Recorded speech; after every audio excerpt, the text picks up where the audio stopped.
이제 아이들이 갓 말을 배우기 시작하고 걸음마를 떼고 나면 가장 많이 하는 말이 있습니다. 그것은 아빠 왜? 이거 왜요? 왜? 라는 말을 많이 하죠. 그래서 아이들이 아빠나 엄마를 자꾸 귀찮게 하죠. 이거 왜 그래요? 그런 것들을 보면서 어른들은 아이들이 이제 말이 좀 늙고 있구나, 뭔가 배우기 시작하구나라는 걸 알게 되죠. 그리고 어린아이들의 질문하는 내용이 너무나 순수해서 그것을 보면서 어른들이 오히려 배우기도 하죠.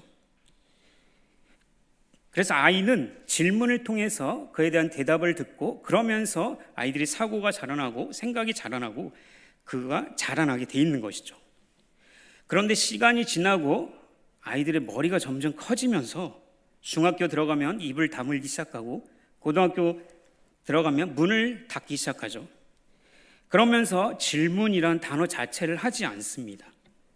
그러면 우리는 이제 이 아이가 다 컸구나, 이제 어른이 되었구나라고 인식할 수 있습니다. 그런데 그런 이유도 있지만 우리나라 교육 현실을 보면 주입식 교육이 너무나 만연해서 질문하는 것 자체를 뭔가 부족한 것으로 보기 때문에 질문하지 않는 배경도 있습니다. 그런데 중요한 것은 아이들도 사람도 질문을 통해서 묻고 또 답을 얻는 과정들을 통해서 자라난다는 것이죠. 초신자도 마찬가지입니다. 이제 막 예수님을 믿고 그 구원의 감격에 너무 기뻐서 성경을 읽는데 온통 질문투성이죠. 그래서 이거 왜 그래요? 이게 뭐예요? 이렇게 질문하는 과정을 통해서 그거에 대한 답을 듣고 또 때로는 하나님께 부르짖기도 하고 때로는 목사님이나 전도사님, 장로님이나 권사님들 통해서 그 말씀을 듣기도 하면서 질문과 답을 통해서 신앙이 자라나기도 합니다. 오늘 하박국 말씀도 이와 비슷한 맥락을 가지고 있습니다. 대부분 선지서를 하면 하나님의 말씀을 가감없이 이스라엘 백성들에게 있는 그대로 전하는 자가 선지자이죠. 그런데 오늘 하박국 1장 1절부터 2절부터 시작되는 이 말씀들을 살펴보면 뭔가 일반적인 선지서와 같은 느낌이 아니죠. 오히려 하나님께 대한 항변하는 내용부터 시작한다는 거죠. 조금 더 부드럽게 매너 있게 하나님께 질문하는 것에부터 시작한다는 것입니다. 하박국은 악인이 의인을 에워싸고 있고 그래서 하나님의 말씀이 율법이 무너지고 그러다 보니 유대사회 이스라엘 백성들 사이에서 공의가 사라지고 그러다 보니 현실 속에서 하나님을 사랑하듯이 이웃을 사랑하는 모습들이 전혀 나타나지 않고 그래서 이루어지는 이 모든 현실을 통해서 하나님께 나아가서 묻는 장면부터 시작하는 것이죠. 그래서 하나님께 왜 그렇습니까? 우리 이 유대 민족이 왜 이렇게 일어나야 되는 것입니까? 라는 질문을 통해서 또 하나님께서 그에 대한 답변을 하면서 그렇게 질의응답을 계속해 나가는 과정 속에서 하나님이 어떤 하나님인지를 더욱더 깨닫고 하나님께서 역사를 어떻게 이루어가신지를 더욱더 깨닫고 그리고 그 하나님 앞에서 자신의 의지를 드리고 그렇게 하나님을 찬양하고 고백하고 끝나는 것, 그것이 오늘 하박국의 전체적인 말씀인 것이죠.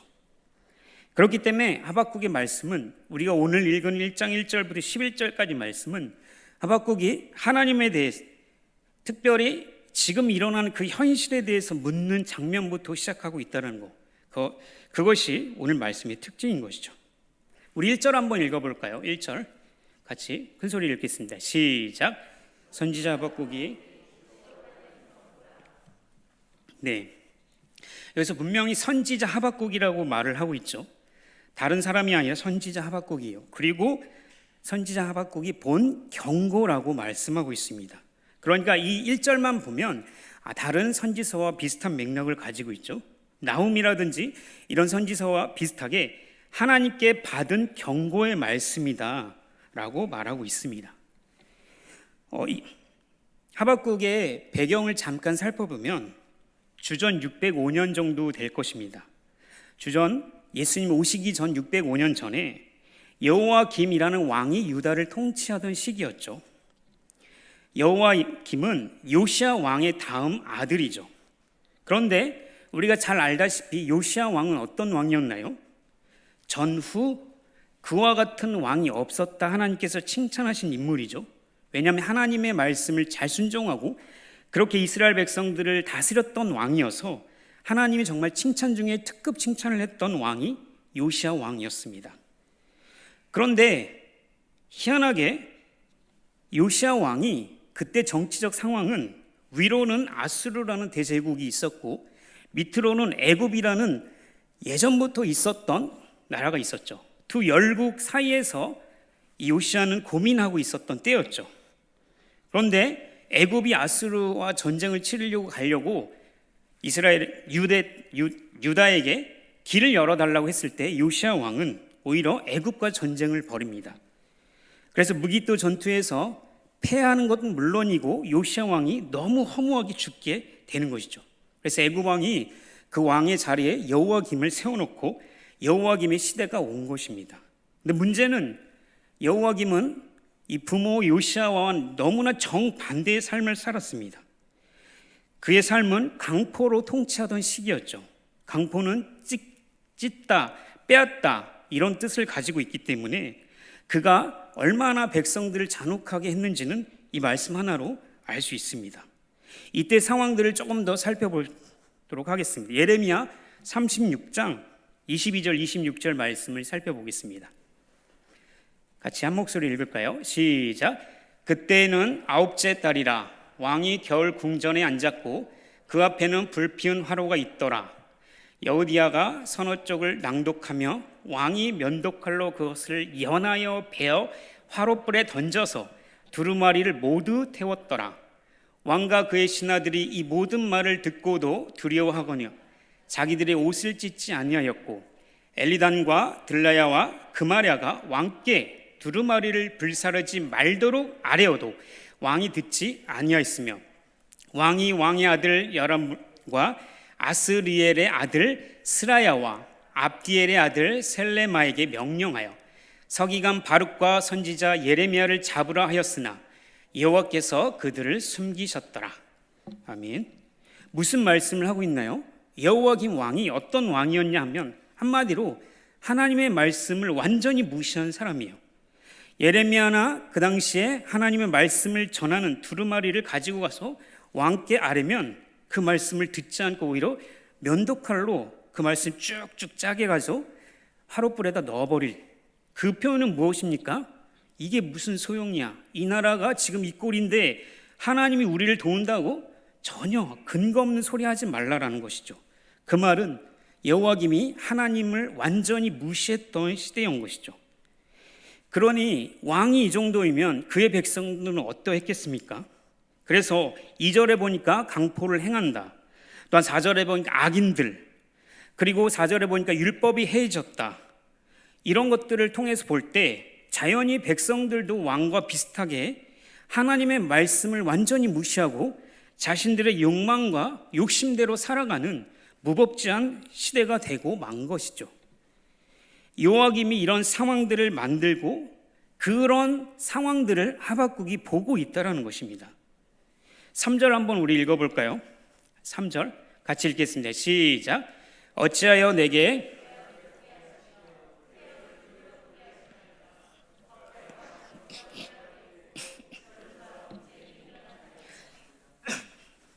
네, 3절에서 무엇을 얘기합니까? 지금 유대 사회에 겁탈과 강포가 계속적으로 맞물리고 있어요.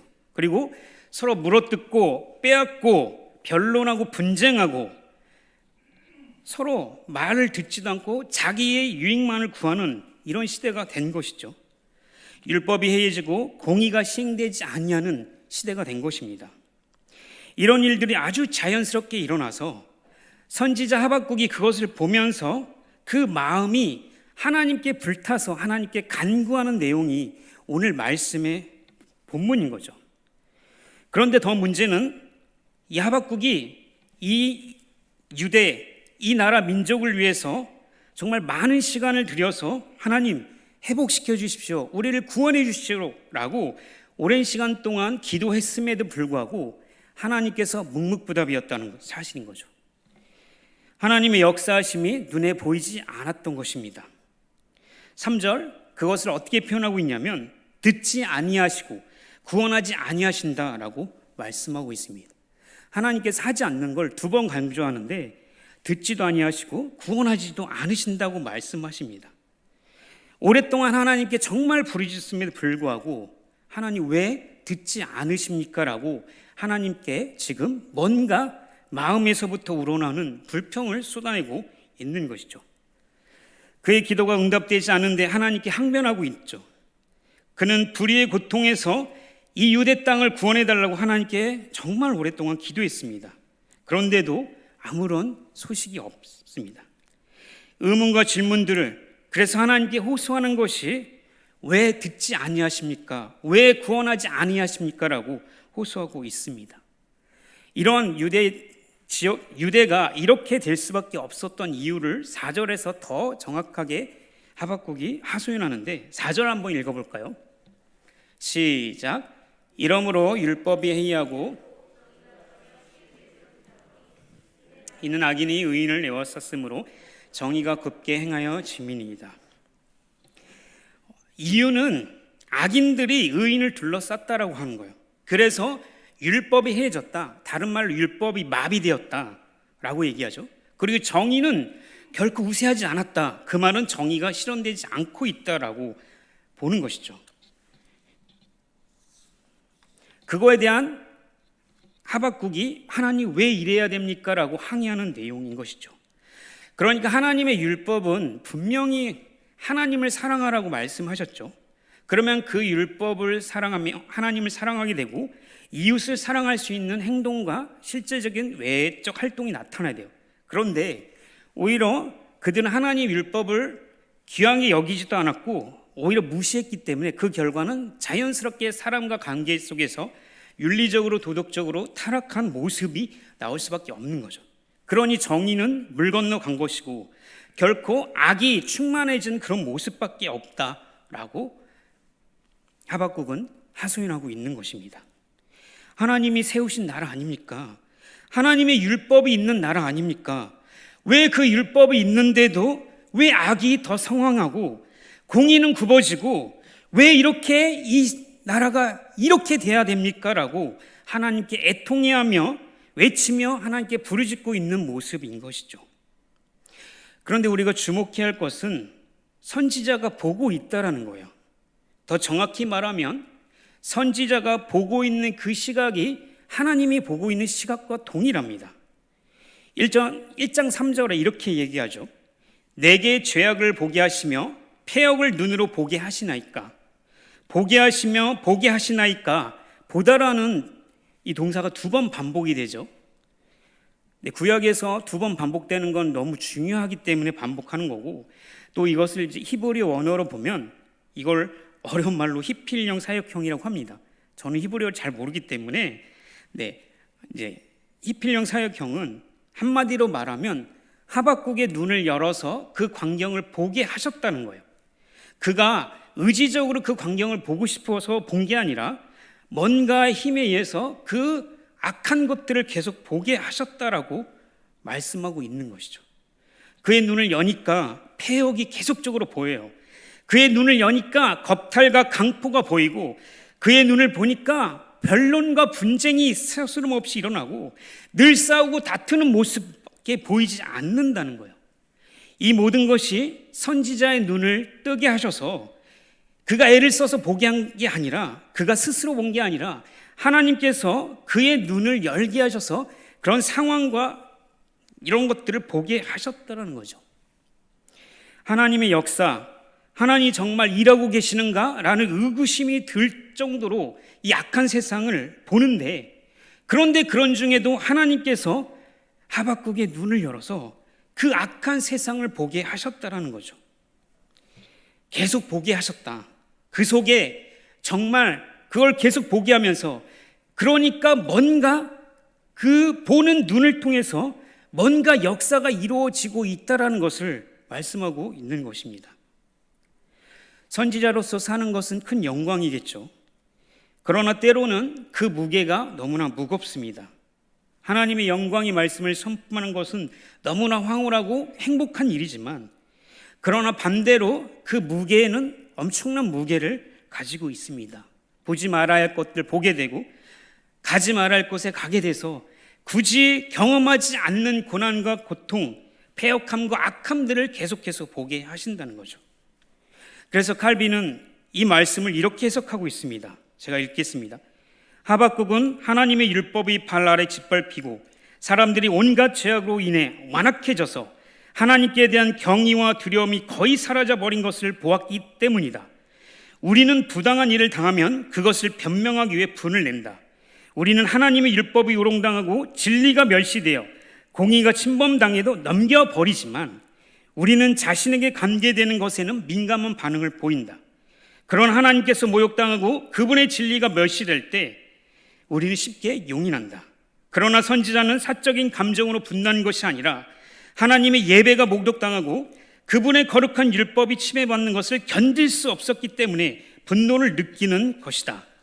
하나님의 말씀의 권위를 잃어버린 것에 대한 분노를 느낀 것이다 라고 해석하고 있습니다.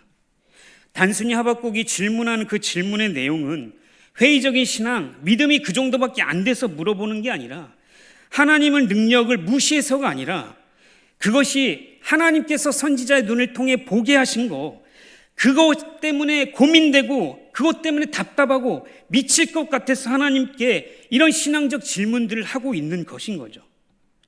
그렇기 때문에 우리가 이런 신앙적 질문을 하는 것에 대해서 너는 믿음이 그 정도밖에 없느냐라고 되묻는 것이 아니라 왜 그렇게 물을 수밖에 없는지를 더 살펴봐야 하겠죠.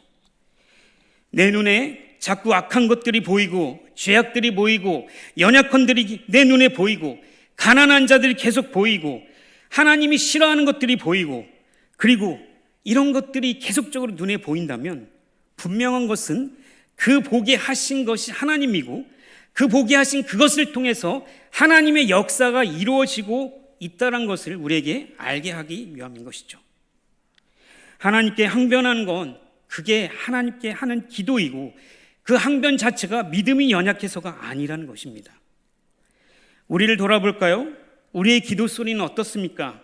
우리가 기도하면 하나님께 소리 지르는 그 이유는 무엇인가요? 애통해하고 마음 상해하는 그 이유가 무엇인가요? 하나님의 공의가 이 땅 가운데 실현되지 않는 것, 하나님 말씀이 이 땅 가운데 정말 실현되지 않는 것에 우리가 부르짖고 있나요? 하나님의 율법을 무시하고 하나님 말씀 예수 그리스도를 무시하는 자들 때문에 우리가 하나님 앞에 부르짖고 있는 거 아닌가요? 아니면 내 물건, 내 사람, 내 거, 저 사람 때문에, 나 때문에 그렇게 하나님 앞에 부르짖고 있는 건 아닌지 우리의 부르짖는 소리를 조용히 하나님께 곱씹어 봐야 할 것입니다. 우리가 하나님께 이렇게 질문할 수 있는 것은요, 하박국이 하나님을 무시해서가 아니라 하나님에 대한 지식을 알고 있기 때문이요. 하나님의 성품이 어떤 분인지를 너무나 잘 알기 때문에 그분의 성품을 알기 때문에 이렇게 항변할 수 있는 것입니다. 우리가 요나서를 잘 아실 것입니다. 요나서를 읽다 보면 거기에 나오는 요나가 꼭 나아 같아요. 믿음의 모양이 전혀 보이지 않죠. 하나님 말씀을 전해서 니느웨 가서 회개하라, 하나님 믿어라라고 선포라고 그랬는데 하나님 말씀을 어기고 너무 먼 곳으로 도망가죠. 그 이유가 무엇입니까? 니느웨는 아수르의 수도이고 원수 같은 나라예요. 그들에게 가서 하나님의 말씀을 전하는 게 싫은 거예요. 그 싫은 내용이 더 깊을 속에 들어가면 뭐가 있습니까? 하나님 성품을 아는 거예요. 그가 여차여차해서 어떻게 해서 결국은 니느웨에 가서 간단하게 하나님 말씀을 전하죠. 근데 어린아이로부터 시작해서 동물, 식물까지 왕까지 모두 회개 자리로 나오는 모습을 보면서 하나님, 내가 이럴 줄 알았어. 쟤네 봐요. 쟤네 저렇게 하나님 앞에 회개하고 나오니까 하나님이 저들을 용서하잖아요. 내가 하나님이 그런 분이라는 걸 알기 때문에 여기 가기 싫은 거예라고 그렇게 하나님이 항변하지 않습니까? 무엇입니까? 하나님이 긍휼이 풍성하시고 정말 신실하신 구원의 하나님을 알기 때문에 회개하는 자에게 그의 긍휼을 베푸신다는 그 하나님을 알기 때문에 하나님에 대한 항변을 할 수 있는 것입니다. 그렇기 때문에 오늘 하박국이 하는 이런 질문, 그 항변들은 하나님에 대한 분명한 지식, 공의의 하나님, 진노하신 하나님, 그분이 어떤 분인지를 알기 때문에 이 세대를 보니까 하나님 말씀대로 살지 않는 이 세대를 보니까 하나님이 정말 참지 못하시겠구나. 그 마음을 알기 때문에 하나님께 질문하며 항소하는 것입니다. 그런 하나님을 너무나 잘 알고 있는 하박국이죠. 그런데 하박국이 질문하는 방식이 매우 재밌습니다. 그리고 하나님께서 대답하는 방식도 재밌는데, 우리 5절 한번 다시 읽겠습니다. 5절 함께 읽겠습니다. 시작. 여호와께서 이르시되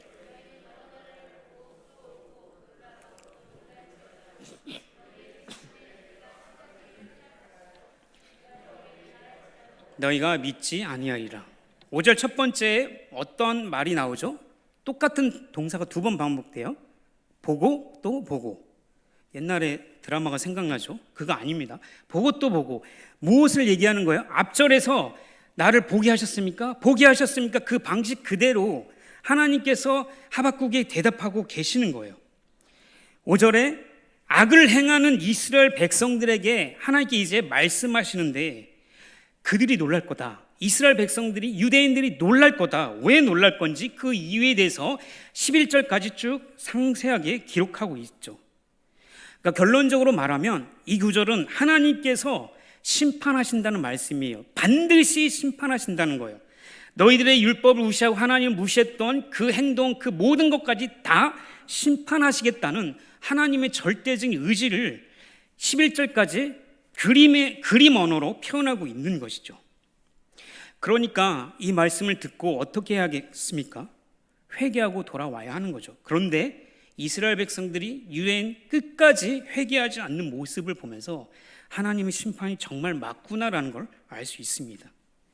놀랍게 되는 이유가 또 있는데, 그것은 하나님께서 심판하시는데 그 도구로 사용하는 나라가 어떤 나라냐면 갈대아 사람이라고 이야기하고 있습니다. 그러니까 하박국이 사는 이 이스라엘 백성, 유대인들을 그 악을 제거하시기 위해서 더 악한 갈대인을 일으킨다라고 하시는 거예요. 여기서 잠깐 갈대아인은 바벨론을 말합니다. 우리가 중동을 그 역사를 살펴보면 아수르의 속국이었어요. 너무나 작은 나라였죠. 그런데 아무도 그 나라가 이렇게 대제국이 될 줄 몰랐어요.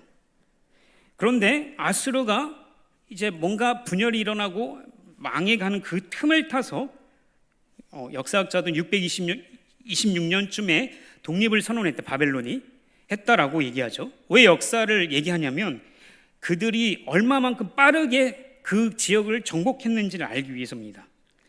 그렇게 하고 612년에 니느웨를 함락시켜버려요. 니느웨는 아수르의 수도죠. 그 대제국의 수대가 612년에 함락이 돼요. 626년에 바벨론이 공식 나라를 선포했다. 몇 년이 걸린 거죠? 엄청나게 빠른 속도로 그 세력을 확장시켜 갔다는 겁니다. 그리고 니느웨를 함락시키고 7년 뒤에 갈그미스 전투 아시죠? 애굽을 느고에서 꺾어버린 역사를 일으킵니다. 아무도 기대하지 못했던, 예상하지 못했던 결과를 일으키죠. 그들은 불과 20년이라는 짧은 기간에 그 고대 근동 패권을 쥐게 되는 대제국이 됩니다. 그리고 주전 539년 페르시아 고레스 왕, 우리가 알고 있는 다니엘서에 나오는 고레스 왕에 의해서 멸망당하기까지 그 대제국이 70년밖에 이어지지 않았다는 사실이죠. 그 말은 하나님께서 자신의 목적을 가지고 심판한 도구를 일으키는데 그 도구가 얼마나 빠른 속도로 그 세계를 정복했는지를 보여주고 있는 거죠. 그 속도는 엄청나게 빠른 속도였습니다. 그러니까 오늘 5절부터 계속적으로 그 바벨론 사람들이 어떤 사람들인지 그 특징을 이야기하면서 그들이 그렇게 빠르게 정복할 수밖에 없었던 이유를 설명하고 계십니다. 5절부터 시작되는데 이 갈대아인 바벨론 사람들이죠. 이 사람들의 호전성, 전투를 좋아하고 전투에 능한 사람들이라는 걸 이야기하고 있어요. 그러니까 그 사람들을 통해서 우리를 심판하신다는 메시지에 놀랄 수밖에 없다는 것이죠. 그 갈대아인을 통해서 우리를 심판한다고? 라고 이야기하고 있는 것이죠. 예언적 성격, 선지서의 예언적 성격이 잘 드러나는데 중동의 패권을 바벨론이 싸그리 잡을 것인데 그 바벨론이 얼마나 악한 민족인지에 대해서 생생하게 그림 언어로 표현해주고 있는 것입니다. 더 놀라운 것은 그 악한 민족을 통해서 유대인들을, 이스라엘 백성들을 심판하실 것이다. 그것에 놀라라 라고 말씀하고 있는 것이죠. 6절에 이들은 자기 땅이 아닌 곳을 점령해 나간다고 말합니다. 악독하기로 소문난 사람들이에요. 하나님의 심판의 도구인 갈대인들이 얼마나 무서운 존재고 무서움을 넘어서 포악하고 강폭한 민족인지, 이스라엘 사이에서 악한 것보다 더 악한 존재가 이제 하나님의 손에 의해서 길러지고 있고 그것이 우리를 심판하러 오는 도구가 된다고 말씀하죠. 얼마나 사나운지, 얼마나 성급한지, 마치 중동의 모든 지역을 자기 집처럼 들락날락한대요. 그 말은 무엇입니까? 그것을 다 점령한다는 의미죠. 정복하고 또 정복하고 그렇게 호전적으로 살아가는 전투민족이 갈대아인이라고 말하고 있습니다. 그러니 그들을 생각할 때마다 두려운 존재가 될 수밖에 없는 거죠. 7절에 무서운 존재라고 말씀하시고, 그런데 이스라엘은 그들이 갈대아에서 오기 때문에 멀리 떨어졌기 때문에 우리에게 오는 시간이 있을 거 아니라고 생각할 수 있죠. 그런데 그들의 군마는 표범보다 빠르다고 이야기하고 있습니다. 말하고 표범하고 달리기 하면 누가 이기겠습니까? 물어보는 제가 바보죠. 표범이 이기죠. 그런데 군마가 더 빠르대요. 그 말은 무엇입니까? 지금 선지서의 말씀을 통해서 하나님께서 말씀하신 내용들은 문자 그대로 받아들이게 되면 너무나 위험하죠. 근데 이런 것을 그림 언어라고 해요. 그러니까 군마가 빠르다는 거, 그리고 군마가 기동성이 얼마나 빠른지에 대해서 우리 머릿속에 싹 떠오르게끔 표범을 대비해서 표범보다 빠르다라고 말씀하는 거죠. 그 군마의 기동성, 그러니까 그 먼 곳에서 올 건데 우리 시간은 얼마나 걸릴지 근데 그 속도가 엄청나게 빨리 올 것이다라고 말씀해 주시는 거죠. 8절에 그들이 사나운 저녁 이리와 같다고 말씀하고 있습니다. 늑대하고 강아지, 개하고 먹잇감을 서로 주면 먹는 모습이 다르다고 합니다. 늑대는 한번 잡은 그 고기를 으르렁거리면서 아주 사납게 와구와구 물어뜯고 찢기고 하면서 먹습니다. 그걸 다른 말로 개걸스럽게 먹다라고 하죠. 근데 개는 살금살금 먹죠. 그러니까 굶은 저녁 이리 같다라는 말은 이스라엘 민족을, 그런 모든 민족들을 한번 잡으면 끝까지 물어뜯어서 완전히 죽일 때까지 싸우는 민족이 갈대아인이라고 얘기하고 있는 거죠. 그리고 그 기병들도 마치 독수리가 먹잇감을 가지고 날아오는 모습과 같다. 그 모습을 떠올리면 이거는 정말 무서운 존재네라고밖에 생각할 수 없는 것이죠. 그래서 9절, 그들은 다 광포를 행하러 오는데 앞을 향하여 나간다라고 얘기합니다. 그리고 사람을 사로잡아 모으기를 모래같이 많이 할 거다라고 말씀하시죠. 이 민족은요, 전쟁 자체를 즐기는 민족이에요. 다른 번역본을 보면 그들은 폭력을 행하기 위해서 온다. 그 말은 폭력 자체를 즐기는 민족, 전투가 그냥 그들의 삶인 거죠. 그러니 그런 민족과 전쟁을 하게 되면 어떻게 되는 거예요? 성을 잃거나 최소한 사망 이를 수밖에 없는, 그들에게 자비란 없다라는 것을 강하게 얘기하는 거죠. 또 사람을 사로잡아 온다라는 말은 포로를 많이 만들어 온다는 말이죠. 그 말은 무엇입니까? 전쟁에서 거의 승리한다는 말이죠. 전쟁에서 지지 않고 이겼기 때문에 포로를 잡아오는, 이거 바다의 모래수만큼 많이 한다는 것은 그들의 승리가 엄청나다는 것을 말하고 있는 거죠. 그러니 이 갈대아인과 부딪혀서 전쟁을 하게 되면 얼마나 두렵고 얼마나 무서운지 대략적으로 알 수 있는 말씀인 거죠. 분명 하박국은 이스라엘이 강포 때문에 하나님께 간구했어요. 그들이 너무나 강포해서.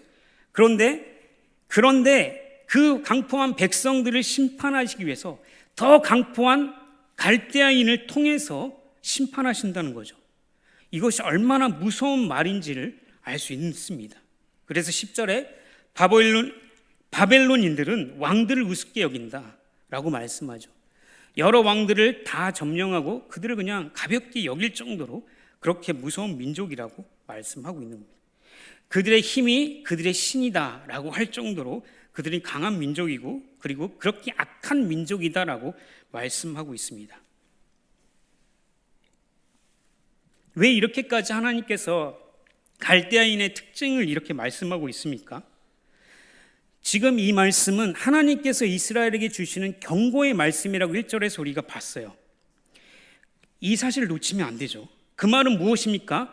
하나님께서 말씀하신 일들은 반드시 이루어진다라는 것을 바벨론이라는 그 악한 존재, 그 사람들의 전투성을 통해서 그 확실함을 하나님께서 우리에게 표현해 주고자 하는 그림 언어라는 것이죠. 그러니 이러한 일들이 일어나게 될 때 이스라엘 반응이 어떨까요? 놀라고 또 놀라울 수밖에 없다라는 거예요. 어떤 사람이 와서 야, 아수르가 망했대. 왜? 누구한테? 갈대아. 에이, 말도 안 돼. 야, 애굽이 망했대. 누구한테? 갈대아. 야, 그런 일이 어딨어? 라고 믿을 수 없을 만큼 이 갈대아인들, 바벨론이 엄청난 능력과 힘을 가지고 있다는 것을 보여주고 있는, 그 말은 하나님께서 반드시 이스라엘을 심판하시겠다는 말씀을 하시는 것입니다. 앞에서 잠시 살펴봤듯이 바벨론은 아수르와 애굽을 이기고 70년 동안 대제국을 이룹니다.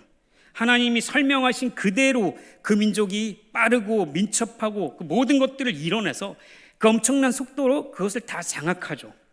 그런데 우리가 앞으로 살펴보겠지만 2장에 가서 그 민족이 어떻게 멸망할 것인지도 하나님께서 말씀하고 있습니다. 그래서 그 갈대아인이 와서 이스라엘을 멸망시키고 망하게 해서 그들을 포로로 끌려가게 하는 그 시대, 그 눈물의 시대를 맞이하게 될 것이다라고 말씀하고 있는 거죠. 이 이야기는 지어낸 이야기도 아니고 역사적으로도 사실인 것이죠. 우리가 배우는 역사의 한 부분인 것이죠. 그러니까 우리가 생각해야 될 것은 인간의 역사는 곧 하나님의 역사인 것이죠. 실제로 벌어지고 있는 일들이 하나님의 말씀의 예언뿐만 아니라 그것들이 다 우리 눈에 보이는 대로 실제로 이루어지고 있다는 것입니다. 나와 이게 무슨 상관이야? 거기 중동 내가 역사를 알아서 뭐해?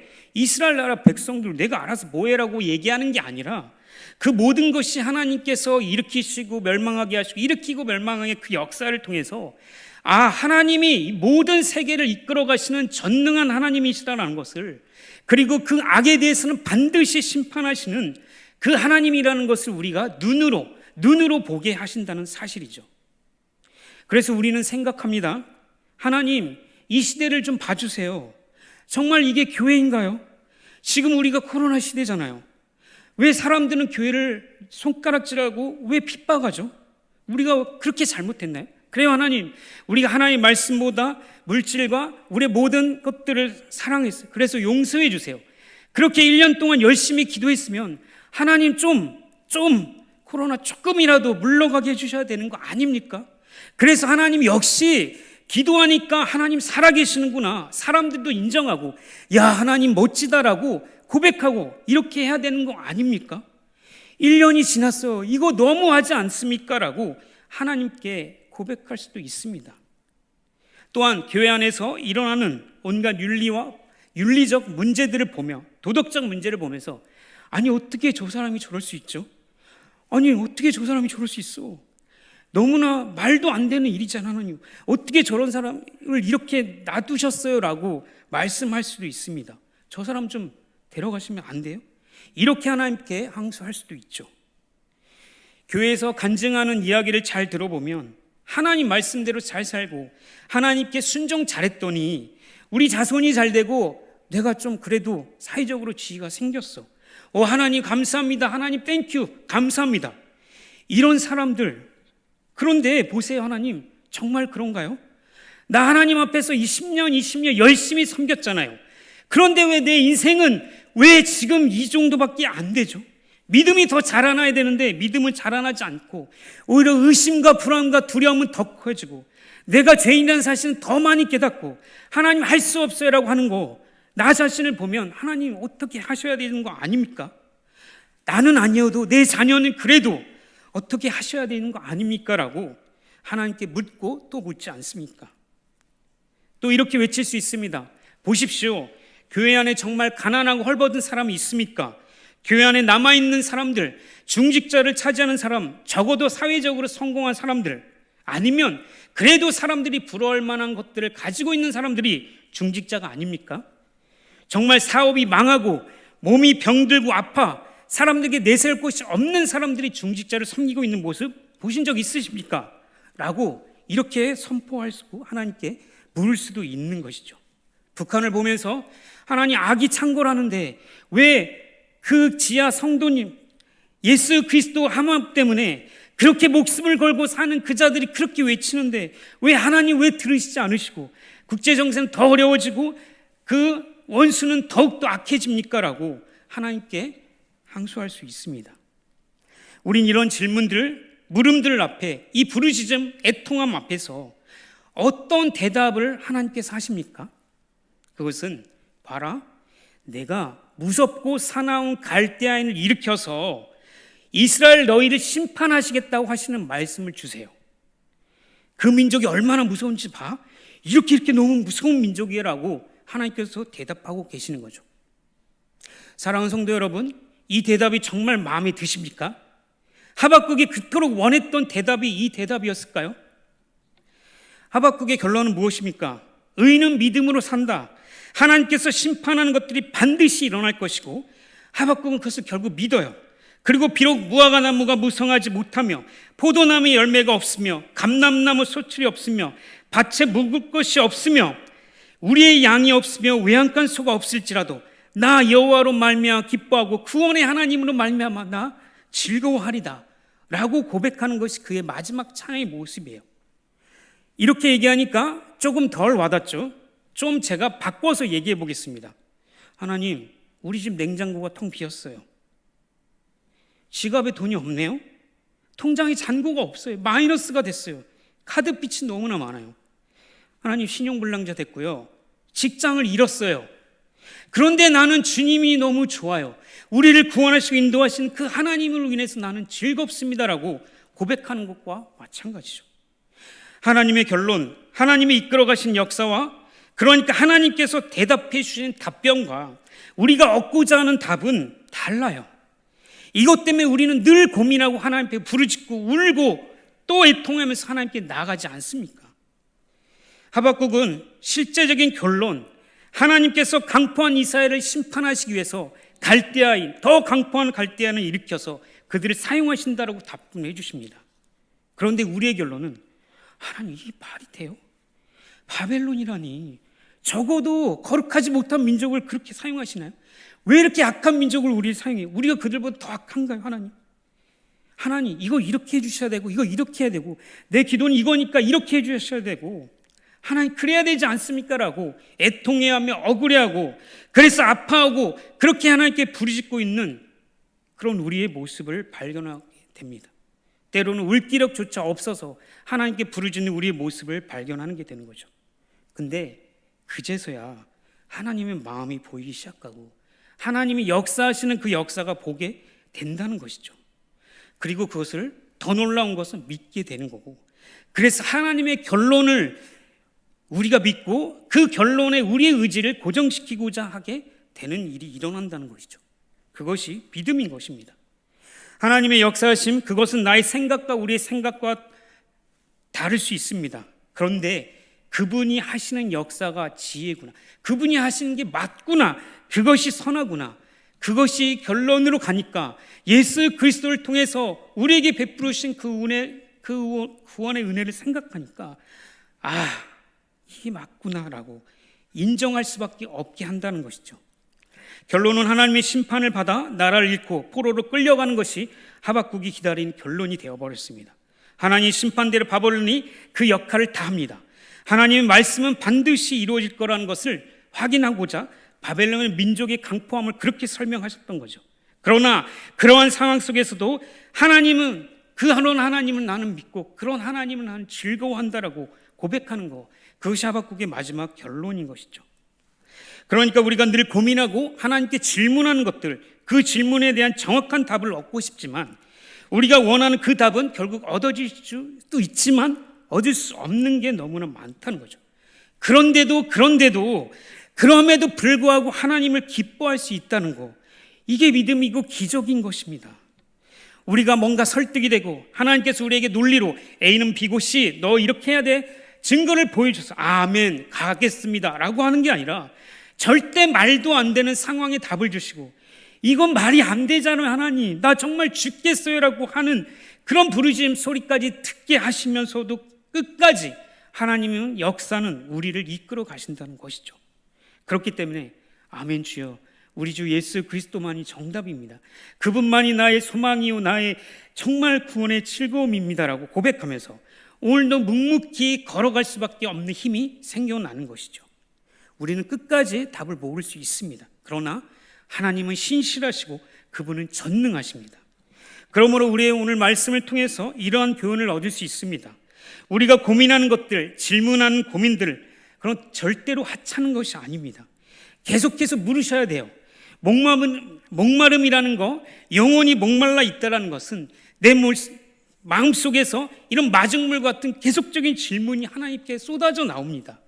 그럴 때마다 우리가 할 수 있는 것은 하나님께 애통하며, 하나님 나 괜찮아요, 나 이 정도 했으니까 괜찮죠, 하나님 나 이 정도, 이렇게 반응한 것이 아니라 하나님 맞아요, 저 아무것도 할 수 없어요, 나는 죄인 중에 개수입니다, 하나님 나를 도와주세요, 주님 나에게 힘을 주십시오라고 간절히 기도하고, 그럴 때 하나님께서 역사하신 역사를 보고 맞네, 예수님이 맞네, 그분의 진리가 맞네라고 인정하고 그분에게 고정시키는 것, 그것이 우리가 할 수 있는 일인 것이죠.